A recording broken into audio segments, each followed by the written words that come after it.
Hello friends, मैं अजय वीर सिंह एक बार फिर आपका सर्वोत्तम परिवार में स्वागत करता हूं और वही सीरीज आगे बढ़ाते हैं जो हम मेजर क्लाइमेटिक बेल्ट्स का जो टॉपिक हम डिस्कस कर रहे थे। तो देर न करते हुए उसी का अगला पार्ट, क्योंकि हमने क्या क्या देख लिया, जिसमें हमने इक्वेटोरियल टाइप देख लिया, ठीक है, फिर इसके ऊपर क्या सवाना देखा, फिर उसके ऊपर हॉट डेजर्ट्स देखे, फिर उसके साथ हमने क्या देखा, इंडियन मॉनसून देखा, और आज हम 30 और 40 डिग्री के बीच की जो ये लैटिट्यूडनल पट्टी है, इसमें किस टाइप का क्लाइमेट पाया जाता है, आज हम इस पर डिस्कस करेंगे। ठीक है, तो आइए देर न करते हुए चलते हैं सीधे अपने शीर्षक की ओर।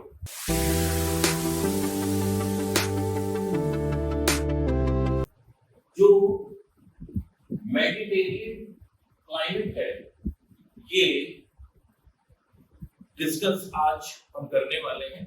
और मेडिटेरियन क्लाइमेट का जो पहला क्वेश्चन है, वो क्वेश्चन किससे होगा? वो पहला ही क्वेश्चन, जैसा कि हमने अपनी प्रीवियस वीडियोस में इन सारी बेल्ट्स को 5 भागों में डिवाइड करके इसकी स्टडी करी थी, है ना। जैसे कि क्लाइमेटिक कंडीशन था, फिर उसके बाद हमने सॉइल देखा, फिर वेजिटेशन देखा, फिर उसके बाद उसका बायोम देखते थे। ठीक उसी पैटर्न पर हम अपनी इस बेल्ट को भी देखेंगे। ठीक है, तो इस बेल्ट का नाम है मेडिटेरियन क्लाइमेट। और मेडिटेरियन क्लाइमेट का सबसे पहला ही क्वेश्चन अगर बनता है तो आप क्या देखेंगे? इसका क्वेश्चन आ सकता है आपके पास लोकेशन। क्लियर होगा? लोकेशन से आपको पहला क्वेश्चन देखने को मिलेगा। तो लोकेशन मैंने आपको पहले भी बताया कि लोकेशन जब हम क्या करते हैं, डिस्क्राइब करते हैं, तो लोकेशन 2 प्रकार की होती है, एक एस्ट्रोनॉमिकल और एक ज्योग्राफिकल। तो आइए देखते हैं तो इसकी एस्ट्रोनॉमिकल लोकेशन देख लेते हैं। तो एस्ट्रोनॉमिकल लोकेशन में हम देखते हैं 30 डिग्री नॉर्थ से 40 डिग्री नॉर्थ के बीच की जो ये पट्टी है आपके ग्लोब के ऊपर या एटलस पर, इस पट्टी को ठीक किस नाम से जानते हैं? दोनों ही गोलार्धों में मेडिटेरियन क्लाइमेटिक बेल्ट के नाम से जानते हैं। किस नाम से? मेडिटेरियन बेल्ट के लिए, मेडिटेरियन क्लाइमेट बेल्ट के लिए, मेडिटेरियन टाइप ऑफ क्लाइमेट के लिए। ठीक है, बात एक ही है। तो इसका एस्ट्रोनॉमिकल लोकेशन क्या? दोनों ही हेमिस्फीयर्स में 30 डिग्री से 40 डिग्री के बीच का जो ये क्षेत्र है, इसको हम मेडिटेरियन टाइप ऑफ क्लाइमेट के नाम से जानते हैं। या ये कहें कि यहाँ पर जो जलवायु पाई जाती है, उस जलवायु का जो नाम है वो मेडिटेरियन टाइप ऑफ क्लाइमेट है। क्लियर होती है बात? चलिए अब आगे। ठीक, तो ये तो हो गई हमारी एस्ट्रोनॉमिकल लोकेशन। आइए जरा ज्योग्राफिकल लोकेशन देखें। तो ज्योग्राफिकल लोकेशन देखेंगे, थोड़ा ठीक से देखेंगे, है ना। अब देखिए, स्टार्ट करते हैं उत्तरी गोलार्ध के 30 से 40 डिग्री की जो ये पट्टी, लैटिट्यूडनल पट्टी, इससे। तो जैसे ही आप क्या देखेंगे कि 30 और 40 डिग्री लैटिट्यूडनल पट्टी में आप पश्चिम से जब प्रवेश करें, तो आप देखेंगे कि सबसे पहले क्या पड़ेगा? आपके सामने उत्तरी अमेरिका है। उत्तरी अमेरिका, तो उत्तरी अमेरिका का पश्चिमी भाग, ठीक, उत्तरी अमेरिका का पश्चिमी भाग, ठीक, यानी कैलिफोर्निया। तो वो कैलिफोर्निया क्या है? वो गल्फ ऑफ कैलिफोर्निया भी, तो क्या है वो रीजन? ठीक कोस्ट है। अगर आप देखें तो वो सी कोस्ट है पूरा का पूरा। तो इस एक चीज और मैं आपको बताना चाहता हूँ कि Mediterranean type of climate 30 degree से 40 डिग्री दोनों गोलार्धों के बीच में जो भी महाद्वीप पड़ेंगे, उनके पश्चिमी छोर पर मेडिटेरियन टाइप ऑफ क्लाइमेट बनता है। बस अभी के लिए इतना ध्यान रखिए, ठीक है। और जैसे जैसे आप इन्हीं अक्षांशों में अंदर की ओर यानी पूर्व दिशा की ओर बढ़ेंगे तो आप देखेंगे कि इन्हीं अक्षांशों के मध्य भागों में यानी इन महाद्वीपों के मध्य भागों में कॉन्टिनेंटल टाइप ऑफ क्लाइमेट पाई जाती है, महाद्वीपीय जलवायु। और इन्हीं अक्षांशों में जब आप और पूर्व की ओर बढ़ेंगे तो आप देखेंगे कि ये जो कॉन्टिनेंट है इनके ईस्ट में इन्हीं लैटिट्यूडनल बेल्ट पर क्या मिलेगा आपको, चाइना टाइप ऑफ क्लाइमेट मिलेगा। ठीक, आज हम क्या डिस्कस कर रहे हैं, मेडिटेरियन टाइप ऑफ क्लाइमेट, यानी इसी बेल्ट में पश्चिम से जब आप एंट्री लेंगे तो आपको सबसे पहले किस टाइप की जलवायु का को फेस करना पड़ेगा, मेडिटेरियन टाइप ऑफ। ठीक, आइए स्टार्ट करते हैं इसको फिर से। देखिए, तो बात चल रही थी किस पर, ज्योग्राफिकल लोकेशन पे चल रही। तो ज्योग्राफिकल लोकेशन में हमने क्या देखा, आप पश्चिम से बढ़े तो आपने देखा कि कैलिफोर्निया पर। तो सबसे पहला आपको कैलिफोर्निया जो मिला, कैलिफोर्नियन रीजन है, ये किस प्रकार की जलवायु को रखता है, मेडिटेरियन टाइप ऑफ क्लाइमेट। और अंदर आइए, जब और अंदर आते हैं तो हम देखते हैं कि 30 से 40 डिग्री का जो ये पट्टी है, यहाँ पर आप देखें भूमध्य सागर, मेडिटेरियन सी। तो मेडिटेरियन सी से लगी हुई जितनी भी ये कंट्रीज हैं, ये सारी की सारी कंट्रीज किस प्रकार की जलवायु रखती हैं, ये सारी की सारी countries Mediterranean type of climate यहाँ पर ध्यान रखिए। अब यहाँ पर थोड़ा सा 1 मिनट ठीक से और देखिए, इस मेडिटेरियन सी का जो ये उत्तरी वाला भाग है, उत्तरी भाग यानी अगर बात करें Portugal, Spain, Italy, Albania, Greece, जो ठीक मेडिटेरियन सी के नॉर्थ में पड़ती हैं या नॉर्दर्न मेडिटेरियन कोस्ट अगर आप बोल रहे तो इन कंट्रीज से मिलकर बना। ठीक, इन कंट्रीज को हम किस नाम से जानते हैं, यूरोपियन मेडिटेरियन क्लाइमेट के नाम से। ठीक, यूरोपियन मेडिटेरियन क्लाइमेट यानी मेडिटेरियन का नॉर्थ।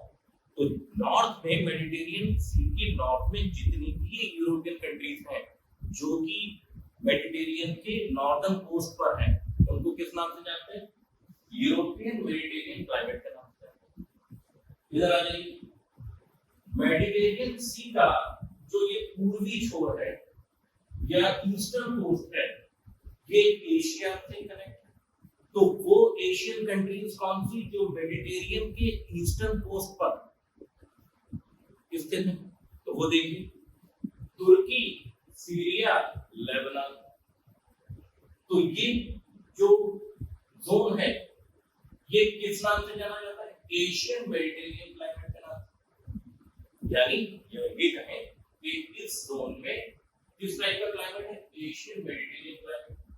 खास तौर से जो वो जोन है, और ठीक उसके नीचे देखिए ये अफ्रीका यानी जो मेडिटेरियन का साउथ है, तो जो सदर्न कोस्ट ऑफ मेडिटेरियन है यानी अफ्रीका का जो बिल्कुल नॉर्दर्न कंट्रीज है अफ्रीका, वो कौन कौन सी, Morocco, Algeria, Tunisia, Libya, Egypt. तो इन कंट्रीज से मिलकर क्या बन गया, अफ्रीकन मेडिटेरियन क्लाइमेट। ये कहें कि इन कंट्रीज में अफ्रीकन मेडिटेरियन क्लाइमेट। ठीक, तो मेडिटेरियन क्लाइमेट को 3 जगह हमने बांट लिया। कहां, यूरोपियन मेडिटेरियन क्लाइमेट जो क्या है आपके यूरोपियन कोस्ट पर, यूरोपियन वो कंट्रीज जो मेडिटेरियन के किस पर, नॉर्थ कोस्ट पर है। ठीक है, वो कंट्रीज क्या कहलाती, यूरोपियन मेडिटेरियन क्लाइमेट या उन कंट्रीज में यूरोपियन मेडिटेरियन टाइप का क्लाइमेट पाया जाता है। और इधर जो एशिया की है यहाँ पर उन कंट्रीज पर कैसा, खासतौर तुर्की, सीरिया, लेबनान पर एशियन मेडिटेरियन क्लाइमेट पाया जाता है। और अफ्रीका में अगर हम देखें नॉर्थ अफ्रीकन कंट्रीज जो कि मेडिटेरियन के साउथ में है, ये क्या है, Morocco, Algeria, Tunisia, Libya, Egypt, यहाँ पर अफ्रीकन मेडिटेरियन क्लाइमेट पाया जाता है। ये जरा ठीक से ध्यान रखिएगा। तो ये तो बात हो गई हमारी उत्तरी गोलार्ध के 30 और 40 के बीच की पट्टी। आइए जरा दक्षिण में चलते हैं। तो दक्षिण में आ जाइए। तो दक्षिण में आगे देखिए इक्वेटर, इक्वेटर के नीचे तो 30 डिग्री साउथ से 40 डिग्री साउथ के जो बीच की बैठक है उसमें जब आप प्रवेश करेंगे तो सबसे पहले आपको साउथ अमेरिका मिलेगा। और साउथ अमेरिका में भी आप क्या देखेंगे, ठीक साउथ अमेरिका के वेस्ट में जो सबसे पहली कंट्री इतने लैटिट्यूड पर मिलेगी वो मिलेगी चिली। तो चिली पर मिलेगा आपको क्या, मेडिटेरियन टाइप ऑफ क्लाइमेट। और अंदर आइए और अंदर प्रवेश करिए, साउथ अफ्रीका आ जाएगा। तो साउथ अफ्रीका में आप देखें कि साउथ ऑफ लिसोथो आप ये मेडिटेरियन टाइप ऑफ क्लाइमेट देखें, क्लियर। और अंदर आई पर्थ रीजन आ जाइए, पर्थ में ऑस्ट्रेलिया, ऑस्ट्रेलिया में पर्थ। तो इस तरह से ये सदर्न हेमिस्फीयर की क्या हो गई, ये ज्योग्राफिकल लोकेशन। तो हमारा पहला क्वेश्चन तैयार है, एस्ट्रोनॉमिकल और ज्योग्राफिकल हमने दोनों लोकेशंस देखे। अब हम अपने नेक्स्ट क्वेश्चन की तरफ चलते हैं। तो नेक्स्ट क्वेश्चन कौन सा है, क्लाइमेटिक कंडीशन। तो आइए देखते हैं कि क्लाइमेटिक कंडीशंस से किस तरह से क्वेश्चन आ सकता है। तो क्लाइमेटिक कंडीशन पे बात करते हैं। और याद रखिएगा ये सब आपको प्री कम मेंस है पूरा का पूरा, ये प्री पर भी पूछ सकता है और मेंस में आपको बिल्कुल फोकस भी करा करके किसी एक चीज पर, या पूरा नेचुरल वे में पूछते क्या, नेचुरल मेडिटेरियन क्लाइमेट।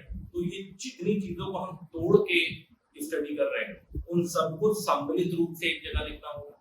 और अगर सिर्फ पर्टिकुलर किसी एक चीज पर फोकस करें तो एक चीज को उठा करके करते हैं, ठीक है। चलो तो देखते हैं। तो क्लाइमेटिक कंडीशन का स्टडी अगर आपको करनी है तो आप कुछ मत करिए, आप सन को उठाइए, ठीक, और सन को वहां पर रख दीजिए जिस गोलार्ध की आप बात कर रहे हैं, ठीक है, वहां उस गोलार्ध में आप सन को रखिए।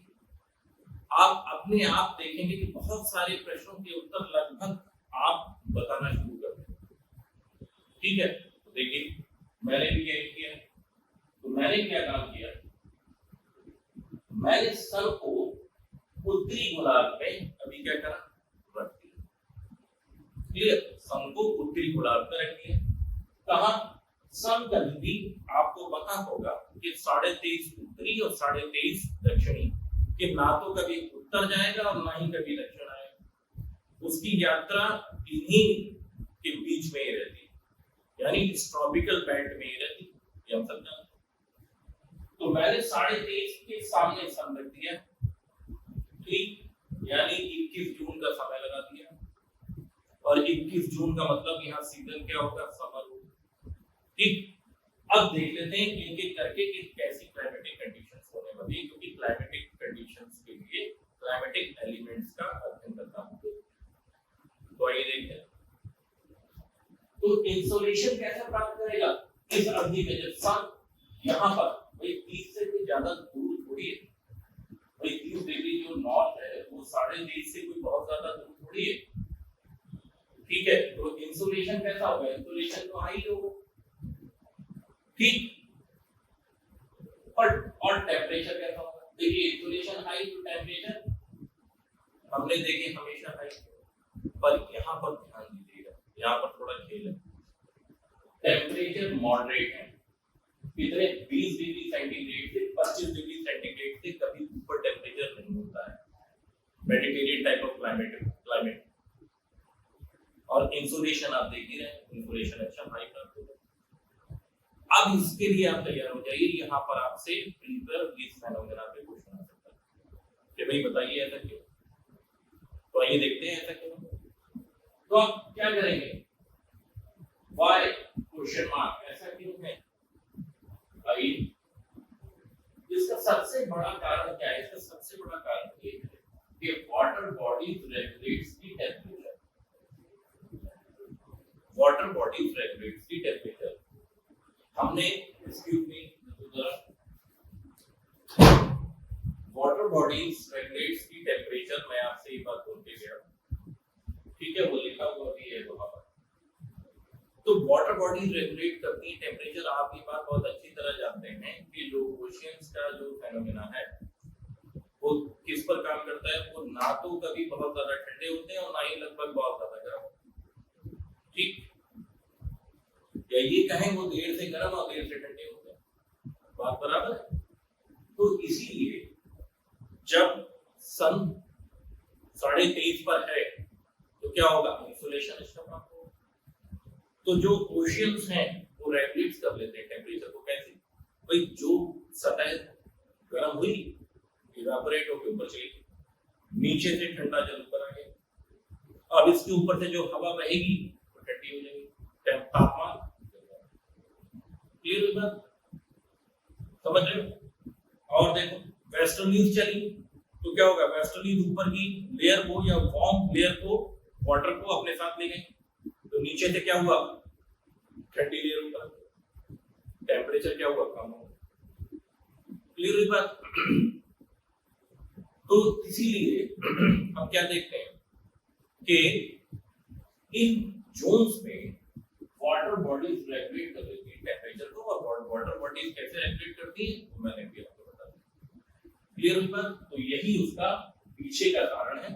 ये जरा इसके ऑप्शन में इस वाले, जब ये प्री में कहीं अगर आपको क्वेश्चन मिल जाए तो आपको क्या देखना है, तो बस इससे संबंधित अगर कोई तथ्य कहीं लिखा हुआ है, चाहे वो ए पर हो, चाहे बी पर हो, चाहे सी पर हो, डी पर हो, आप मत करके उसको टिक कर देना। ठीक है, आगे बढ़िए। जब टेम्परेचर देख लिया तो जरा प्रेशर देख लेते हैं कि प्रेशर कैसा होगा इस सिचुएशन को। तो प्रेशर जो होंगे अगर आप देखें तो 110 एमपी से 115 एमपी तक मिलीबार तक ये प्रेशर होगा। ठीक, अगर इन प्रेशर्स की आप तुलना पोल से कर दें तो भाई देखो वहां तो प्रेशर बहुत ज्यादा हो गए, और अगर आप ठीक 1 डिग्री अगर आप देखें 30 डिग्री लैटिट्यूड से नीचे आ जाए तो आप क्या पाएंगे, आप पा रहे हैं कहां, मॉनसून टाइप ऑफ क्लाइमेट और हॉट डेजर्ट्स में जो ज्यादा डिफरेंस नहीं है, सन का इंसुलेशन बराबर है, आप वहां देखें टेम्परेचर कितने ज्यादा है ना। तो क्या होगा, तो वहां पर जो प्रेशर होंगे वो न्यूनतम देखने को मिलेंगे, कम हो जाएगा। क्लियर हुई बात। इसीलिए कन्वेक्शनल करंट ऊपर उठते हैं, प्रेशर गिर जाता है। और यहाँ पर जो प्रेशर है वो आप कितने हम देख रहे थे, 996 998 देख रहे थे, यहाँ 1000 से नीचे नहीं जा रहा बल्कि ऊपर ही बना हुआ है। तो उसके पीछे कारण क्या है, तो और टेम्परेचर लगभग मिल रहा है, इंसुलेशन मिल रहा है, तो आपने टेम्परेचर भी मॉडरेट होने का कारण देखा, क्या था, वाटर बॉडी रेगुलेट की जाती है। ठीक इसी में ही यही फेनोमेना प्रेशर पे काम करेगा। तो इसका एक उत्तर ये होगा, water body regulates the temperature. तो रेगुलेट कैसे करता है वो मैंने आपको बता दिया। दूसरा, shifting of pressure belts due to sun's position, ठीक है। तो प्रेशर बेल्ट का शिफ्ट करना सन की पोजीशन के साथ, ये तो पहला वाला तो मैंने बता दिया आपको। अगर ये चीज मैं आपको थोड़ी सी और अच्छे से बता देता हूं, क्या shifting of pressure belts due to sun position, ये देख लीजिए तरह, इसको ठीक से देखिएगा। ठीक है, यहाँ भी थोड़ा सा ट्विस्ट है, यहाँ से भी आपको प्री में क्वेश्चन मिल सकता है। ठीक है, अब देखिए, आइए तो जरा देख लेते हैं। जब सन कहां पर है, 23.5 पर परपेंडिकुलर, इधर देखिए, जब सन 23.5 पर परपेंडिकुलर तो क्या है, यहां पर सीधन कैसा होगा, साउथ।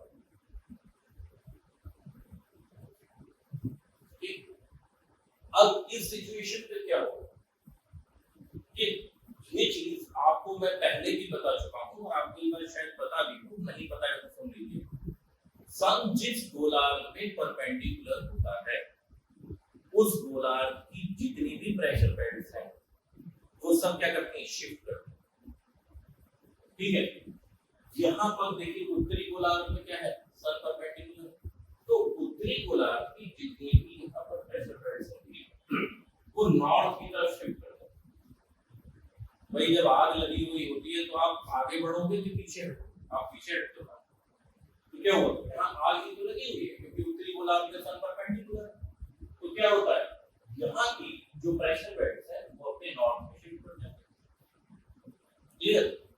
और जो सदर्न हेमिस्फीयर की जो प्रेशर बेल्ट्स हैं, ठीक है, वो देखती हैं कि इस वक्त आग जो है वो हमसे काफी दूर जा चुकी है, यानी उत्तरी गोलार्ध में। तो ये प्रेशर बेल्ट सोचती हैं कि जो वो जरा नीचे तक घूम आते हैं, यानी अपने उत्तर चले जाते हैं, यानी अपने उत्तर तक थोड़ा घूम आते हैं, क्योंकि जो आग है वो और उत्तर चली गई। तो ये भी क्या करती है, ये भी अपने उत्तर की तरफ शिफ्ट करती है। तो आपने देखा इस उत्तरी गोलार्ध की भी अपने उत्तर शिफ्ट कर गई और दक्षिणी गोलार्ध की भी अपने उत्तर की तरफ शिफ्ट की। तो उससे क्या हुआ, उससे क्या देखने को मिला कि जो बेल्ट शिफ्ट करके ऊपर गई तो उसकी वजह से यहाँ की जो बेल्ट थी वो और ऊपर चली गई और यहाँ की बेल्ट नीचे गई। क्लियर हुई बात? यहाँ की बेल्ट ऊपर आई। तो यहाँ की बेल्ट जब ऊपर आई तो क्या हुआ, इसके तापमान जो इसके ऊपर वाली बेल्ट थी उसकी तुलना में कैसे होंगे, कम होंगे। जब कम होंगे तो क्या होगा, ये जब इसके ऊपर जाएगी तो यहाँ पर प्रेशर को हाई करेगी, प्रेशर बढ़ा देगी और यहाँ जो बेल्ट थी वो ऊपर चली जाएगी। तो नीचे वाली बेल्ट जिसके तापमान अपने ऊपर वाली बेल्ट से क्या थे, कम थे, वो यहाँ पहुंच गई और यहाँ वाली बेल्ट जिसके तापमान अधिक थे वो ऊपर चली गई। इसके कारण यहाँ पर क्या हुआ, तापमान उतने कम नहीं होने की वजह से प्रेशर कितने रहते हैं, 110 से 115 एमपी तक, यानी कुछ बड़े रहते हैं। क्लियर हुई बात? प्रेशर उतना ज्यादा कम नहीं हो पाता, एक बात ध्यान रखिए। क्लियर? चलो, तो ये हमने प्रेशर देख लिया, दो वाटर बॉडी फ्लैक्चुएट की टेंपरेचर और shifting of pressure belts due to sun position.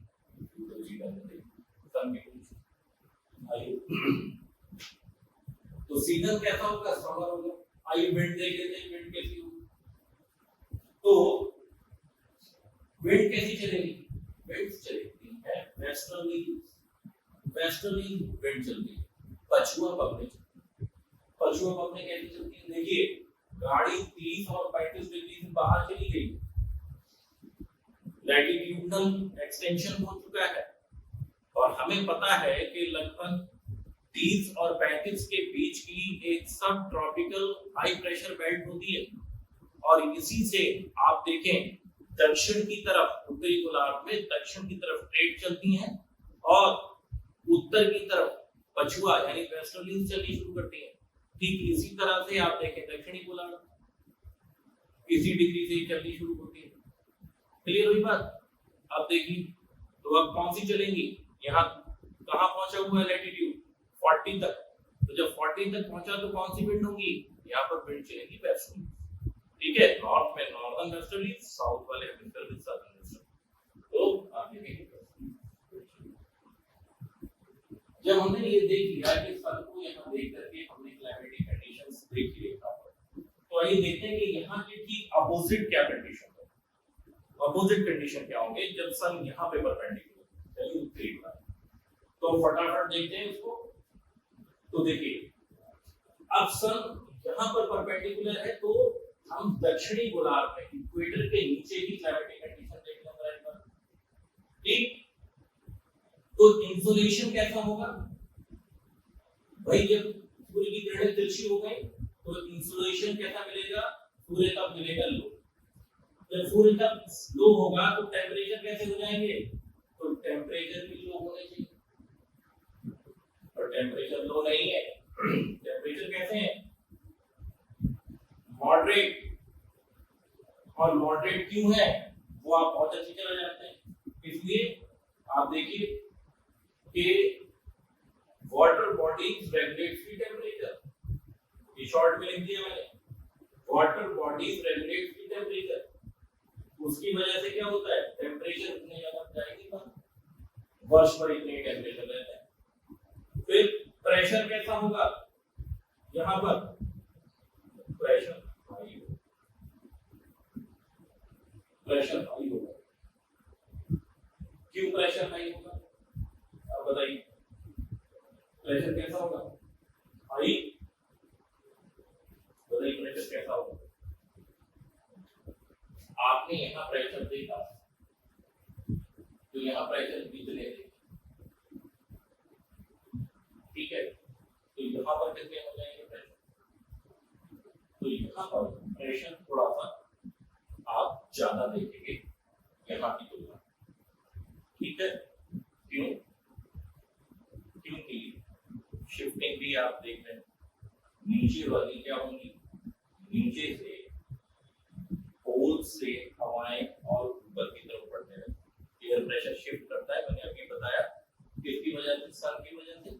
तो सन उत्तरी गोलार्ध में है तो शिफ्ट करेगा नहीं करेगा, नीचे वाली सदर्न प्रेशर बेल्ट्स नॉर्थ की तरफ, नॉर्थ वाली और नॉर्थ की तरफ, तो क्या होगा, नीचे से ठंडी हवाएं और आ जाएंगी, तो सी प्रेशर कैसे हो जाएंगे, हाई हो जाएंगे, ठीक है। तो प्रेशर यहाँ पर हाई है, तो विंड्स आ जाएगी ना, विंड देगी, विंड्स का भी सिचुएशन आपको मालूम है, तो विंड कैसी मिलेगी, वेस्टर्ली, ठीक है। और वेस्टर्ली भी कौन सी, आपको मालूम है, सदर्न वेस्टर्ली मिलेगी। सीजन कौन सा होगा यहाँ पर इस सिचुएशन में, विंटर, ठीक है। चलो इतनी चीज हमें देखी, अच्छा अब देखते हैं कि अगली चीज, तो हमने क्या देखा, क्लाइमेटिक कंडीशन। क्लाइमेटिक कंडीशन में जरा यहाँ पर थोड़ा सा और चीजें वो देखो, क्लाइमेटिक कंडीशंस में यहाँ पर क्या देखने को मिलता है, यहाँ पर देखने को मिलता है कि जो प्रेसिपिटेशन है, जो वर्षा है, वो विंटर प्रेसिपिटेशन है, यानी जो बारिश है, जो रेनफॉल है, जो रेन होती है वो कैसी है, वो विंटर रेन कहलाती है, विंटर रेन होती है। ग्रीष्म ऋतु में यहाँ पर रेन नहीं होती, ठीक है। ये क्यों नहीं होती, इसका कारण आपको पता होना चाहिए कि विंटर में ही क्यों और शीत ऋतु में क्यों। तो आइए देखते हैं कि इसके पीछे क्या कारण है। तो कारण क्या है, इसके पीछे जो कारण छिपा हुआ है, वो कारण छिपा हुआ है कि ये जो वेस्टर्लीज है हमारे, वेस्टर्लीज है, चाहे वो उत्तरी गोलार्ध के हो चाहे वो दक्षिण गोलार्ध, क्या देखने को मिलता है, जिस गोलार्ध पर क्या होगा, सन परपेंडिकुलर होगा, तो क्या होगा देखने को, उस गोलार्ध में जो प्रेशर बेल्ट्स है वो उत्तर की तरफ शिफ्ट करेंगे, उत्तर की तरफ शिफ्ट करेंगे। उस गोलार्ध में, जिस गोलार्ध में सन परपेंडिकुलर है, उस गोलार्ध में वेस्टर्लीज का जो रेंज है चलने का, 30 और 35 से आर्कटिक सर्कल तक चलती हैं, 65 तक लगभग, तो आप क्या देखेंगे, ये जो रेंज है जिस गोलार्ध में सन परपेंडिकुलर है वो तो घट जाता है, ठीक। और जिस गोलार्ध में सन परपेंडिकुलर नहीं है, उस गोलार्ध में वेस्टर्लीज की रेंज बढ़ जाती है, ठीक है। वेस्टर्लीज की रेंज क्या करती है, बढ़ती है, क्लियर। वेस्टर्लीज की रेंज क्या कर जाती है, बढ़ जाती है। तो देखिए ये सिचुएशन के आप देखिए कि during winters the range of westerlies increased, ठीक है।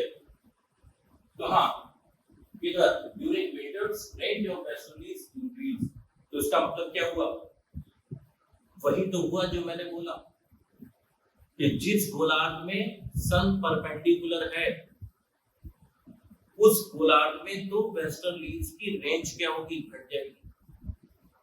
क्यों? क्योंकि नीचे से शिफ्ट करेंगे, है ना, नीचे से शिफ्ट करेंगे। और जिस गोलार्ध में क्या होगा, सन परपेंडिकुलर नहीं है, तो क्या होगा, जो नीचे वाली उस गोलार्ध की जो बेल्ट्स हैं वो अपने उत्तर शिफ्ट करेंगे ना, उसकी वजह से। पर वेस्टर्लीज का नेचर कैसा है, वेस्टर्लीज किसकी तरफ चलती हैं, वेस्टर्लीज उत्तरी गोलार्ध की अपने नॉर्थ ईस्ट की तरफ जाती है, साउथ वेस्ट से। और इधर देखिए, इधर इसकी नॉर्थ वेस्ट से अपनी साउथ ईस्ट चलती है। तो क्या होगा, जब यहाँ परपेंडिकुलर है तो इसकी ऊपर गई, ये वाली भी ऊपर गई। जब ऊपर गई तो क्या हुआ, यहाँ की जो बेल्ट, प्रेशर बेल्ट थी वो ऊपर शिफ्ट कर गई। तो ये जो रेंज हुई, ये रेंज इनको ज्यादा मिल जाती है, ये रेंज, ठीक है, क्योंकि ये प्रेशर बेल्ट ऊपर शिफ्ट हो गई। और इनका नेचर कैसा है, इनका नेचर तो नीचे की तरफ चलने का है, इधर ये ऊपर की तरफ चलती है, तो उनको ज्यादा स्पेस मिल जाता है। तो जिस गोलार्ध में शीत ऋतु होगी उस गोलार्ध की जो वेस्टर्ली विंड है उनकी रेंज बढ़ जाती है, जिसकी वजह से यहाँ पर शीत ऋतु में बारिश होगी। ठीक है, आइए देख लेते हैं कैसे। अब मान लेते हैं कि यहां पर क्या है, सब परपेंडिकुलर है, तो क्या हुआ, यहां पर हो गई समर और यहां हो गई विंटर, या विंटर। अब जब विंटर हो गई तो क्या देखने को मिलेगा, हमें ये देखने को मिलेगा कि इस गोलार्ध की जो प्रेशर बेल्ट है वो नीचे आ जाएंगे और इस गोलार्ध की भी प्रेशर बेल्ट नीचे की तरफ आ जाएगी। तो क्या होगा, और वेस्टर्लीज का नेचर कैसा है, साउथ वेस्ट से नॉर्थ ईस्ट की तरफ इस तरह से चलना, क्योंकि एक गैप ज्यादा रहता है, क्योंकि वो तो नीचे से बढ़ गए, नीचे को क्या हो गए, कंप्रेस हो गई, तो इनको रेंज ज्यादा देता है।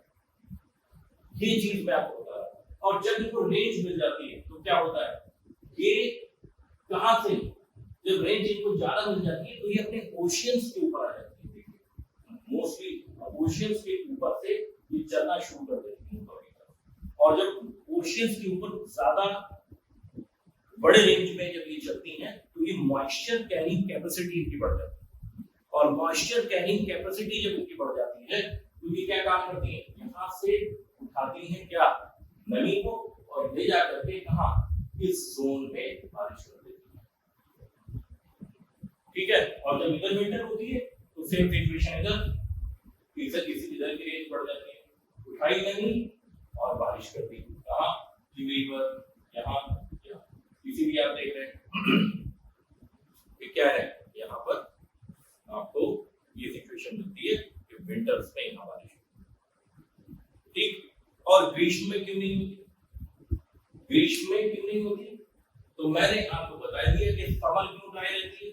मैंने भैया आपको समर क्यों ड्राई रहती है कि शिफ्ट करती हैं प्रेशर बेल्ट, जिस गोलार्ध में सन होता है तो यहाँ पर सन परपेंडिकुलर है, तो यहाँ की प्रेशर बेल्ट क्या करेगी, ऊपर, और इसकी जगह दे देगी नीचे वाली बेल्ट। इसके तापमान इस वाली बेल्ट की तुलना में कैसे होंगे, इस वाली बेल्ट की तुलना में इसके तापमान कम होंगे, ऊपर वाली बेल्ट के तापमान अधिक थे वो तो ऊपर शिफ्ट करेगी, और नीचे वाली बेल्ट के तापमान कम है वो उसने इसका स्थान ले लिया। तो क्या हुआ, यहाँ पर प्रेशर हाई कर देती है, तो जब प्रेशर लो ही नहीं होगा तो क्या होगा, बारिश नहीं होगी, तापमान उतने नहीं गिर पाते, प्रेशर हाई बना रहता है, इसलिए समर में क्या होती है, बारिश नहीं होती। क्लियर हुई बात, तो ये चीज आप ध्यान रखें। तो मैंने पूरा का पूरा क्लाइमेटिक कंडीशन आपके सामने डिस्कस कर दिया, सन को दोनों जगहों पर लगाकर, उत्तरी गोलार्ध दक्षिणी गोलार्ध दोनों में लगा करके आपको बता दिया, ठीक है। वेस्टर्लीज का रेंज क्यों बढ़ता है, किस लिए नहीं बढ़ता, शीत ऋतु यहाँ सूखी क्यों, ऊपर एक शीत ऋतु में ही यहाँ क्यों बारिश होती है, और समर्स यहाँ पर ड्राई क्यों रहती हैं, व्हाई समर्स ड्राई। अब आपके पास इन सब का उत्तर है। इस वीडियो को बहुत ध्यान से सुनिए, पॉज करके नोट्स बनाइए, ठीक है, और ये वीडियो आपको बहुत लाभ देने वाला है, ठीक है। ऑप्शनल ज्योग्राफी वाला देखे इसको बहुत ध्यान से, आपको और कौन देखे इसको, टीजीटी पीजीटी भूगोल वाला देखे, ठीक। साथ साथ में यूपीपीसीएस प्री वाला देखे और यूपीएससी का कैंडिडेट तो इसको देखे ही देखे, ठीक है ना। ये पूरा वाइंड अप है, लगभग मैंने वाइंड अप कर दिया है इसको, और शायद मुझे नहीं लगता कि यहाँ पे गैप है कोई प्रश्न ऐसा बन जाए कि आप इसका उत्तर ना दे पाए। बेसिक फेनोमेना को मैंने आपके सामने प्रस्तुत कर दिया है, ठीक है। चलिए, तो क्लाइमेटिक कंडीशन से भी, तो अगला प्रश्न क्या देखने को मिलेगा? अगला प्रश्न हमको देखने को मिलता है, जो हमने रेन भी देख ली, तो अगला प्रश्न सॉइल से मिलता है। तो जहां पर शीत ऋतु में सॉइल होती, जहां शीत ऋतु में बारिश होती है, वहां पर जो सॉइल होती है, उस सॉइल को हम बोलते हैं डिल्यूवियल सॉइल, DILUVIAL, डिल्यूवियल सॉइल।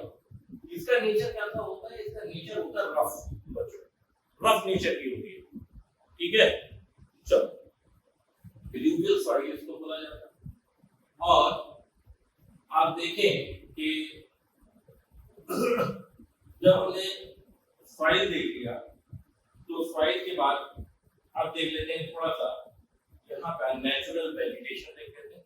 तो नेचुरल वेजिटेशन से अगर प्रश्न आ जाए तो आप क्या देखेंगे? आप देखेंगे कि यहाँ पर जो सॉइल है, डिल्यूवियल सॉइल में हम सॉफ्ट वेजिटेशन को देखते हैं। मतलब वेजिटेशन जो होगा उसकी प्रकृति कैसी होगी? सॉफ्ट होगा, सॉफ्ट के साथ साथ कटीले होंगे थोड़े से, और बेसिकली क्या होगा? कुछ श्रब्स होंगी, झाड़ियां होंगी, श्रब्स, ठीक है। और जो ये श्रब्स होती हैं, तो कैसी सॉफ्ट वेजिटेशन की जो ये श्रब्स है, इनको हम क्या बोलते हैं? सिलेरोफिलस वेजिटेशन। क्या बोलते हैं? तो सिलेरोफिलस वेजिटेशन आप देख लीजिए, ठीक है। थोड़ा सा जूम करिएगा और आगे देखिएगा। सिलेरोफिलस वेजिटेशन कैसी? यहाँ पर जो मेडिटेरियन टाइप ऑफ क्लाइमेट में नेचुरल वेजिटेशन पाई जाती है, वो सॉफ्ट वेजिटेशन होती है। इस सॉफ्ट टाइप की वेजिटेशन को सिलेरोफिलस वेजिटेशन बोलते हैं। ये बेसिकली कहती है श्रब्स हैं, और इनमें हम क्या देखते हैं? सिट्रस फ्रूट्स, खट्टे फलों या खट्टे रसदार फल यहाँ पर बहुत प्रचुर मात्रा में होते हैं। अंगूर, ठीक है, संतरा, मौसमी, ये इस क्षेत्र में होती है, ठीक है। क्लियर हुई बात? तो ये चीज हमने देखी। और वेजिटेशन के हिसाब से यहाँ आप देखें तो ये जो जोन है आपका यूरोपियन मेडिटेरियन क्लाइमेट जो है, तो यहाँ की जो कंट्रीज हैं, वो कंट्रीज क्या है? अगर आप उनकी इकोनॉमी को उठा के देखें तो आप क्या पाएंगे? इन कंट्रीज में आप देखेंगे कि यहाँ पर ग्रेप्स की वाइन सबसे महंगी, आप कह लीजिए सबसे उम्दा किस्म की ग्रेप्स की वाइन आपको यहाँ बनती है, मिलती है क्षेत्रों में। और वाइन का यहाँ की अर्थव्यवस्था में बहुत बड़ा रोल है, ठीक है। वाइन कंज्यूम भी करते हैं, वाइन को बाहर क्या करते हैं? सप्लाई भी करते हैं, ठीक है। इनको देखिए, ये भी सेम उसी कंडीशंस पे है, पर ये यहाँ तेल बहुत है। कौन सी? अफ्रीका मेडिटेरियन क्लाइमेट में ये इन्हें वाइन की आवश्यकता नहीं है, ये तेल के नशे में चूर है। और ये जो कंट्रीज हैं, इनका तो आप देख ही रहे हैं, सारी चीजें उनके बारे में बात करते हैं। तो ये चीज आपने देखी, ठीक। और एक जैसी वर्ष पर यहाँ क्लाइमेटिक कंडीशन रहती है, ठीक। ये आपने देख लिया। और इसी के साथ मैं इस लेक्चर को अब यहाँ रोकता हूँ। मैं आशा करता हूँ कि जो लेक्चर है, जिस उद्देश्य के साथ मैंने बनाया है, ये आपको, मेरा जो पर्पस है इसको बनाने का, आप इसको जब सुन लेंगे तो मुझे अपना पर्पस जो है वो मेरे उसकी प्राप्ति हो जाएगी। इसको ठीक से सुनिएगा, जरूर ध्यान से सुनिएगा, पॉज कर करके सुनिएगा, नोट्स बनाइए और अपनी स्टडी को ऐसे ऐसे ही कैरी ऑन रखें। मिलते हैं अपने नेक्स्ट वीडियो में। धन्यवाद, नमस्कार।